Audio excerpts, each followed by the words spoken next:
Hi, my name is Alex, and today's podcast is Living History with Alex. Today is a very special episode because I'm interviewing none other than Dr. Anthony Atwood, the chief conductor for the Miami Military Museum next to Gold Coast Railroad Museum and Miami-Dade Metro Zoo. So we're going to ask him a few questions today, and we're going to see what kind of history we can learn from him. Can you tell us a little bit about your background? Where were you born and what led you to the military service? Sure, it's an honor. First, though, let's rewind just a little bit. It's the Miami-Dade Military Museum and Memorial. If I didn't put the word Dade in there, then Dade County would go wah, wah, wah. So that's that. Okay. Born and raised in Miami-Dade County, 8th generation American. Served in the Navy, and I had ancestors on both sides in the American Civil War, which is, I think, our main subject. What branch did you serve in during what years? Okay, I was in the Navy for a long time, but it was,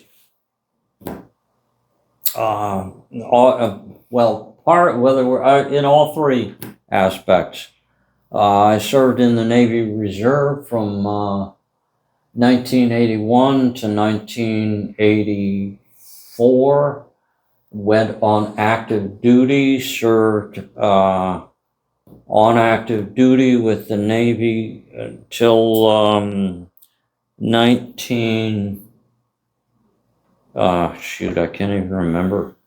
1998, 1999, served on back into the reservists, which is part-time, and then was recalled to active duty for the second time. It was the war against terror, and spent a year of that, then went back into the reserve, and was finally discharged honorably on 2012. Wow. So if you add it all together, 30 and a half years. That's amazing for your service and commitment. What inspired you to take on the role of director at Miami-Dade County Military Museum? Well, now that's a good question. Let's talk a little bit about wartime experience, because I want to make something clear. Desert Storm was in 1990, 1991. First, it started as Desert Shield. I was on the West Coast, and all of the corpsmen in the Navy corpsmen are Navy medics, and they were being brought over, sent to the Middle East, getting prepared for what was coming. And I was a yeoman, that's a clerk, administrator. So I got orders, which were not what I wanted, but it's what I got. I was ordered to go to Miami to help give physicals. I was replacing a medic who was going overseas to the front. Of course, it was my hometown, and I did my duty. And fortunately or unfortunately, the war ended quickly with an armistice, and that was that. But I managed to stay in what was called home area recruiting for the next 10 years. I was not a recruiter specifically. I was the public affairs officer for the Navy in Miami, which is public relations. Civil affairs is what the Army calls it.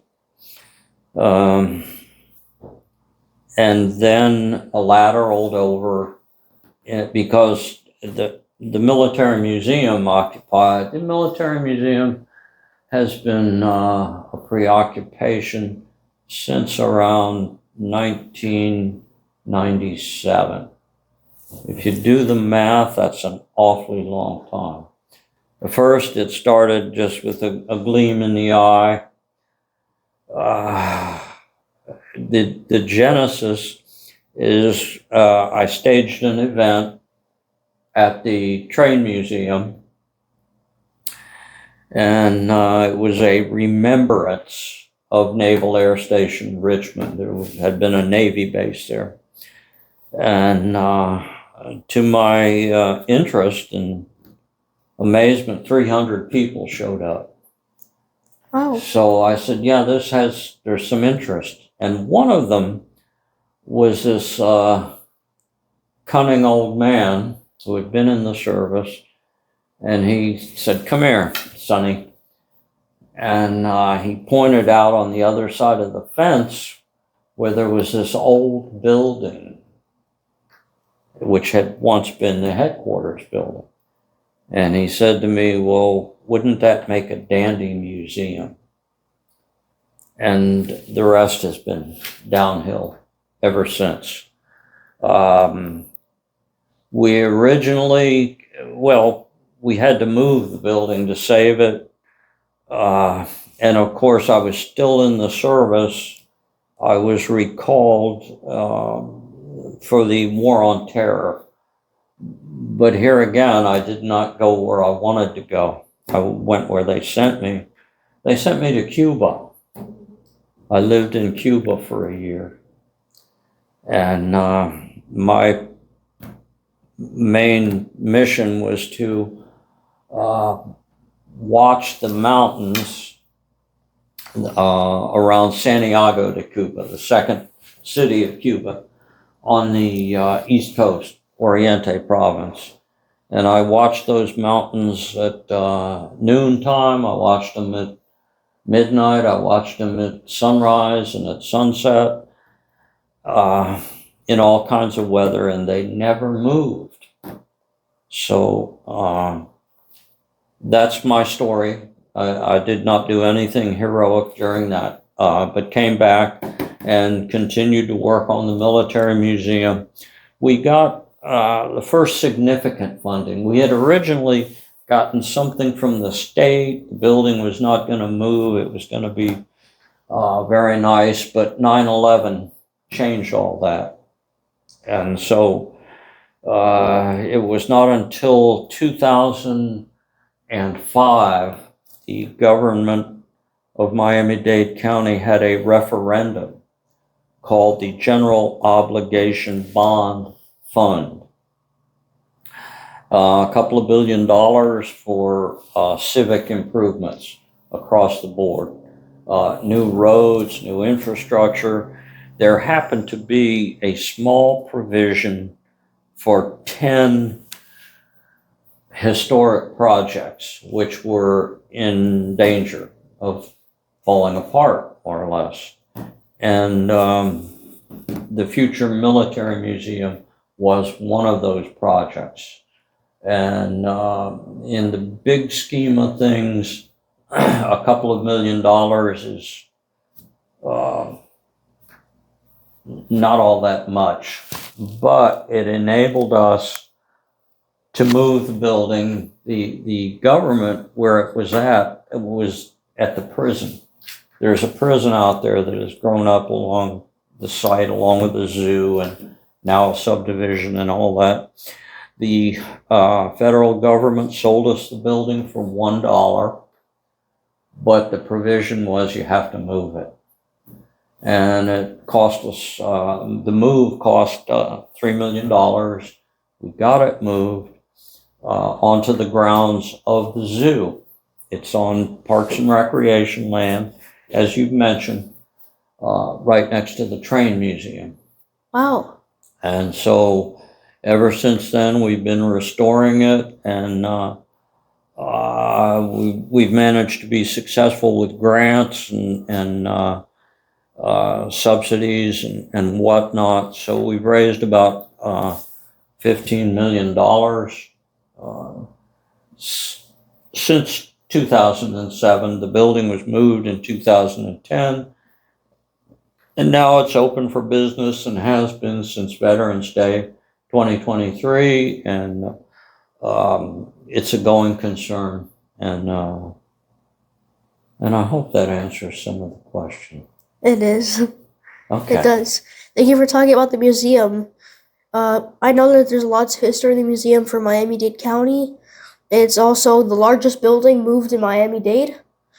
And Okay. Largest building moved in one piece in Florida. You can cut a building up into sections, and it's a lot easier to move. This one was done in one piece. wow. I heard you have ancestors who fought for both the Union and Confederate sides. Can you tell me a bit about them? Okay, now we're getting into Gettysburg. there you go. All right, let's see. There was a John Atwood who married a wife. We believe her name was Rosanna. Then had a James Jr. Atwood. This is 1794, Virginia. Married a Margaret McCollum. Peggy is an acronym for or a nickname for Margaret for some reason. Okay, then William J. Atwood married a Rebecca Wishon, and he served in the Confederate Army for a short time. He was an older man. He was a fiddler in his regiment, a musician, and didn't last long and was discharged to go home and die. But his son, Isaac M. Atwood, served throughout the American Civil War and married a Lucy J. Hutchins after the war. His war record I brought with me. I don't want anyone to think that I'm an unreconstructed Southerner, even if I am in some respects. I had ancestors on both sides in the American Civil War. Noble Atwood was in the Kentucky cavalry on the Union side. Okay. Wow. So, but I have brought the war records of this Isaac M. Atwood. He had the illustrious rank of private, and here you go. These are, if you had more light, you'd make copies of all of that stuff. His war records. Yeah, these you get these from the National Archives. Okay, and here you go. Here's his war record from. He was in the 38th North Carolina Regiment, and he had debilitus in November of 1862. So he was furloughed for 90 days, which is, he was given leave to recover. Okay, so, and he was sent to, well, let's see, when these records are, anyway, he was back in the regiment. Okay, now then, in 1863, he was one of the, here, study this, in April of, here, April 4th, 1863. yeah, now here's what it was. He was transferred to Richmond on May the 9th, okay? He was, read there what that states there. Under the head of List of Men detailed by General Lee. List of men detailed by General Lee. Okay, he was one of 300 men whom General Lee had a general inspection of the Army, and he handpicked to go to the hospital. When it says he was transferred to Richmond, he was transferred to Winder Division 5 Hospital. Okay, that's April 2nd, 1863. Okay. So for those who don't know who General Lee was, his name was Robert E. Lee. He was a great Confederate general. He fought for Virginia and was actually known as one of the great strategists for the Confederate side. Okay. As Grant was for the Union side. Okay. So let's see. He appeared on the receipt rolls on June the 1st of 1863, and he signed by an X. Look at that. That was his signature. The man did not, he may have read, he did not write. And he received some clothing. Okay. I don't know what he received, a blanket, maybe. All right, so let's move on. Oh, I'm also going to hold up. These are his papers of movement while being transferred to different areas and bases across the southern states.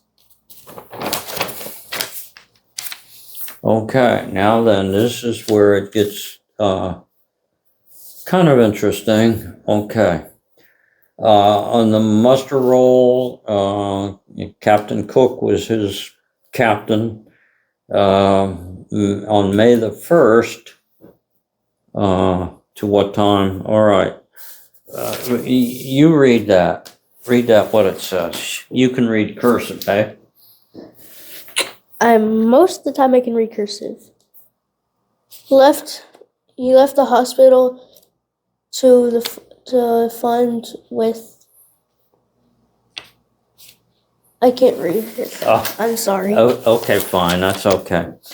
Left the hospital the 15th day of June without leave, 1863. Present when roll was called, July.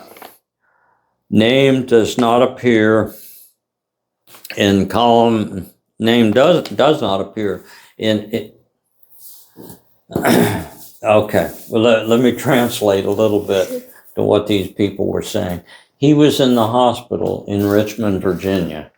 Okay, Winder Hospital. When was the invasion of the North by Robert E. Lee? Invasion of the North. It was late May to early July. Late May to early July. Okay. It culminated in the Battle of Gettysburg, as we know, July 1st through 3rd. And then there followed the retreat.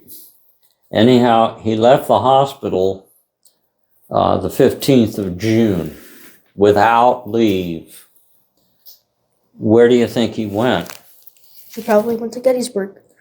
He went to join his regiment, even though he was not authorized to do so. Okay, so this is his regiment's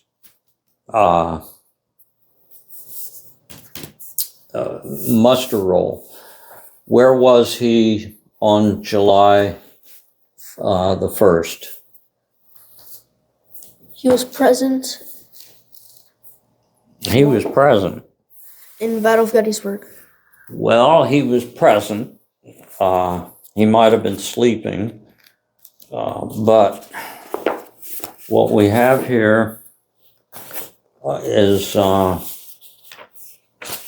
the order of battle of the Army of the Potomac. What was the Army of the Potomac?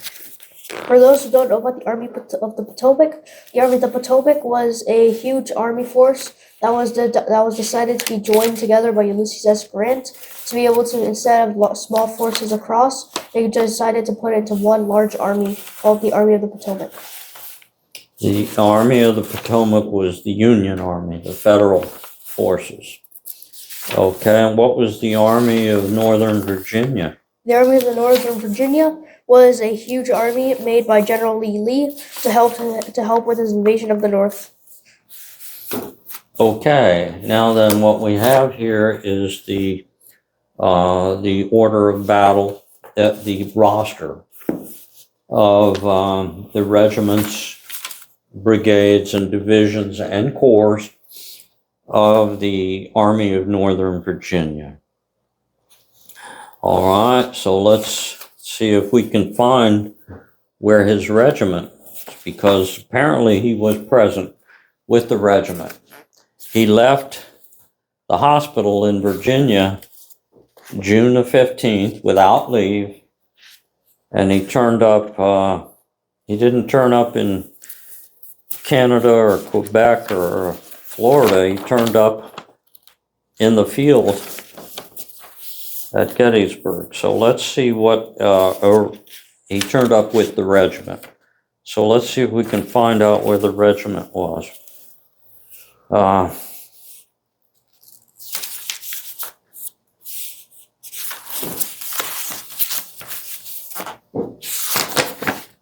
believe it was Henry Heath. Let's find out.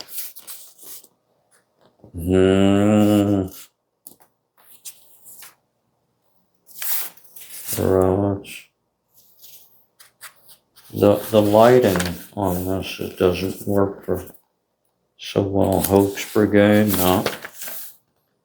Pickett, Hood. Okay, so this is the roster of the units who were there at Gettysburg. What unit is that? That is the 30th North Carolina with Colonel W.J. Hoke, Lieutenant Colonel John Ashford. Okay. And where was he at that time? He was in Gettysburg. He was present. Okay. So, he was there. He left the hospital, walked. Of course, they didn't, only rich people had horses. So unless he got lucky and got a ride on a wagon, which is possible, and he walked from Richmond to Pennsylvania through Maryland, and found his unit and was present. So he was present at the Battle of Gettysburg. That's amazing that he was really wanted to be present during the battle and had to leave. Yeah, well, yeah. That unit, there's more to it than that, is that the unit fought on the first day. This is what I assigned to my students. It's 2 eyewitness accounts of the battle from both sides. One was a Confederate colonel, and the other was a Union lieutenant, Frank Haskell, who served under General Hancock. You can have that book. That's for you. Oh, thank you. Eyewitness to Civil War, Gettysburg. Yeah. Now, his unit, the 38th North Carolina, they fought on the first day of battle. As you know, it took 3 days because there was so much fighting and so much turmoil. And then they were drawn out of the line. The second day, they were not engaged. Thank goodness for them. The third day, they were again put into the line. His regiment was part of Pickett's charge. What was Pickett's charge?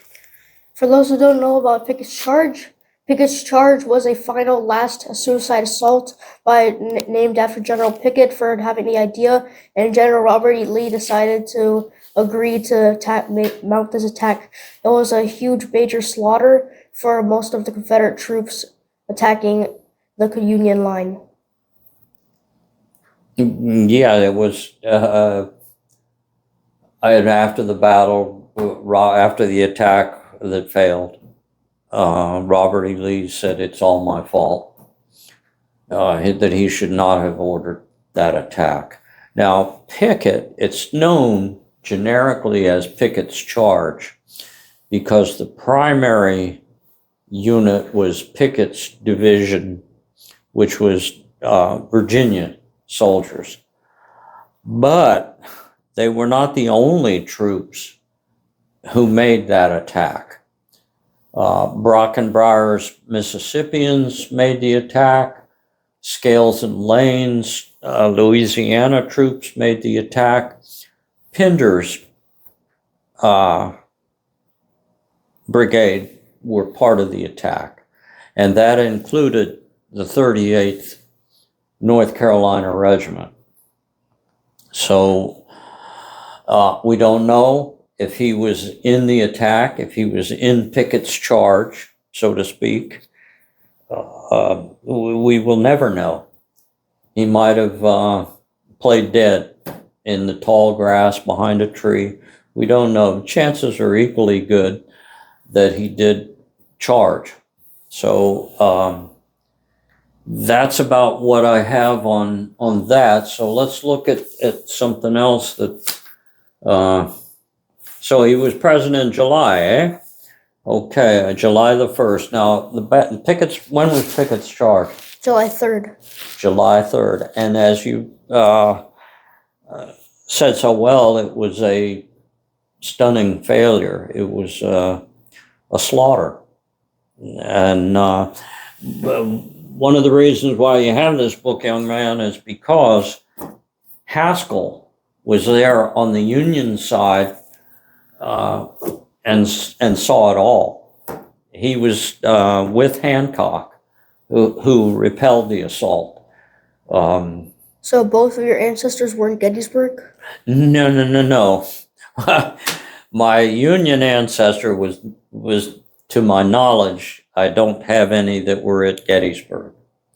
Haskell was not in my family. But when you read the book, you'll get Haskell's firsthand account from the Union side of that assault. Wow. So do you have anything else you would like to show us today? Well, yeah, just a couple of other things. Just let me, okay, April 25th, 1863, just so as you know, he was, remember now, he was one of the soldiers detached by Robert E. Lee, relieved from duty at Camp Hospital, in order to report to the surgeon in charge, Nottoway County, Virginia. So apparently he was pretty sick. So to have gotten himself into the battle. Here, it's detailed by General Lee. So this was before the battle.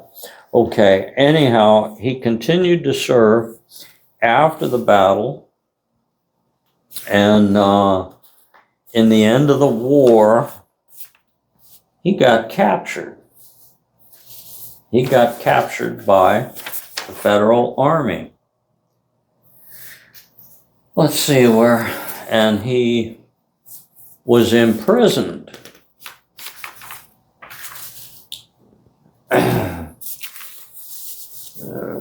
Read that one there. Prisoners of war at Hart's Island, New York Harbor were captured.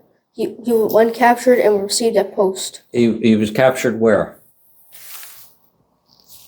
Petersburg. Petersburg. Okay, tell us about Petersburg.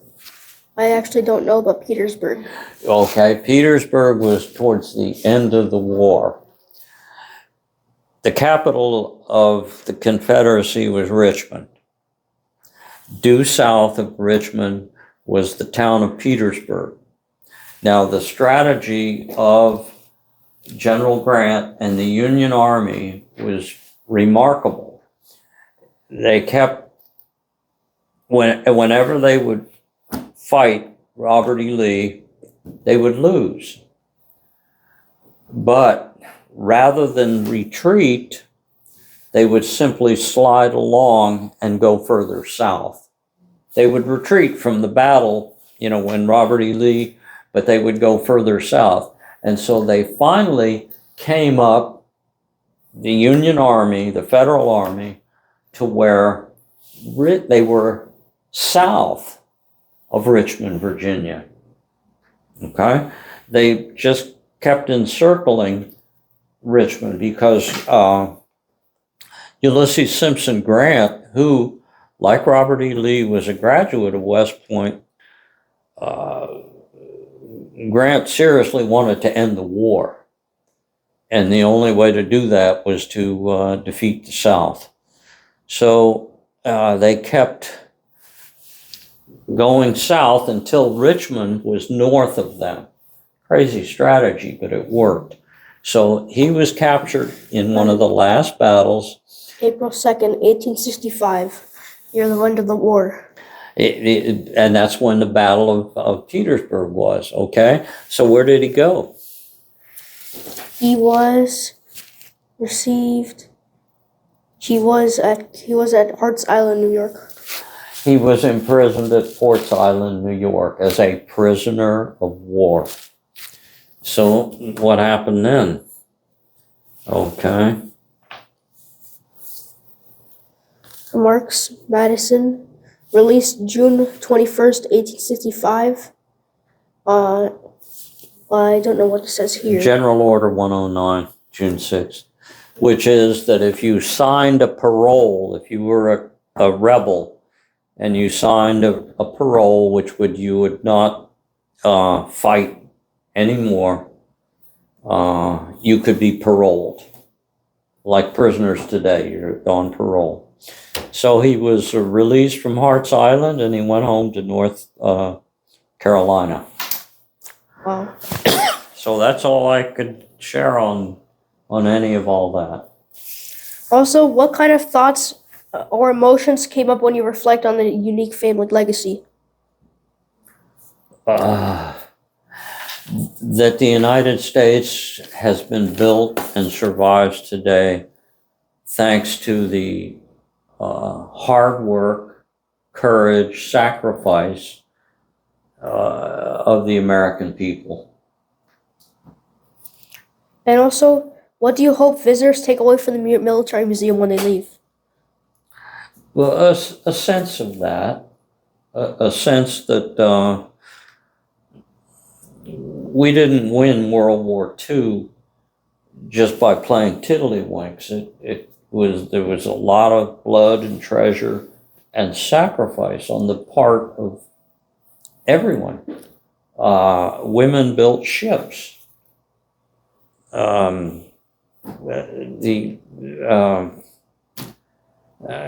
Guys were in the Army. It's just America has been built and exists today thanks to hard work on the part of everybody. Even young people like yourself would gather scrap metal drives, things like that. What kind of advice would you give to a person like me? Well, first is stay in school. And second is continue with what you're doing. And then think of how you might be able to serve the country in some respect. And I don't necessarily mean the Army or the Navy. Firefighting, law enforcement, teaching. You might want to become a teacher.